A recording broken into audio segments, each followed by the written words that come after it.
Hello friends, இன்றைக்கி நீங்கள் எங்கள் தோட்டத்தில் இருக்கிற பாவக்காய் செடி தாங்க பார்த்துட்டு இருக்கீங்க. இந்த பாவக்காய் செடி பார்த்தீங்கன்னா 100% ஒரிஜினல் நாட்டு பாவக்காய்ங்க. நான் அடித்து சொல்லுவேங்க.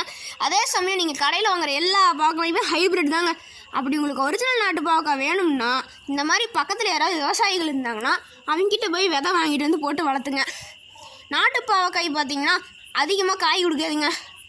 ஆனால் நல்லா நீளமாகவும் வருங்க. நல்லா உரம்லாம் போய் தண்ணிலாம் போச்சுன்னா பாருங்கள் நம்மளதே எவ்வளோ நீளம்லாம் இருக்குன்னு. நம்ம சேனல் கூடி சீக்கிரம் 50 சப்ஸ்கிரைப் அடிக்க போகுங்க. 50 சப்ஸ்கிரைபர் அடித்தா ஒரு மரம் கண்டிப்பாக நான் நடுவேங்க.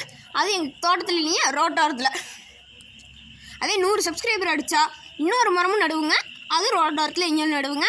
நட்டு பராமரித்து எல்லா வீடியோவும் போடுவோங்க. அப்படியே நானும் ஒவ்வொரு பாவக்காயாக பொறிக்க ஆரம்பிச்சிட்டுங்க. இந்த இடத்துல வந்து பாவக்காய் செடி இல்லைங்க. இதுக்கு முன்னாடி ஒரு 2-3 செடி போட்டு வச்சுருந்தேன். அதிலிருந்து விழுந்து முளைச்சது செடி தாங்க இது.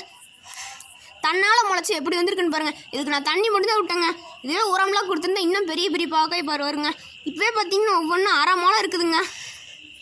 உங்கள் தோட்டத்தில் நாட்டு பாவக்காய் இருந்தால் கமெண்ட் பண்ணிவிட்டு போங்க. இது சாப்பிட்ருக்கீங்கனாலும் கமெண்ட் பண்ணிட்டு போங்க. இதில் என்னென்னா ஒரே ஒரு பாவக்காயில் மட்டும் புழு இருந்துச்சுங்க. பாவக்காய் எவ்வளோ கசப்பு, அதுலேயும் புழு இருக்குது பாருங்கள். நம்மளுக்கு ஒரு 9 பாவக்காய் கிடச்சிதுங்க. Bye friends. அப்படியே சப்ஸ்கிரைபும் லைக்கும் பண்ணிட்டு போயிருங்க.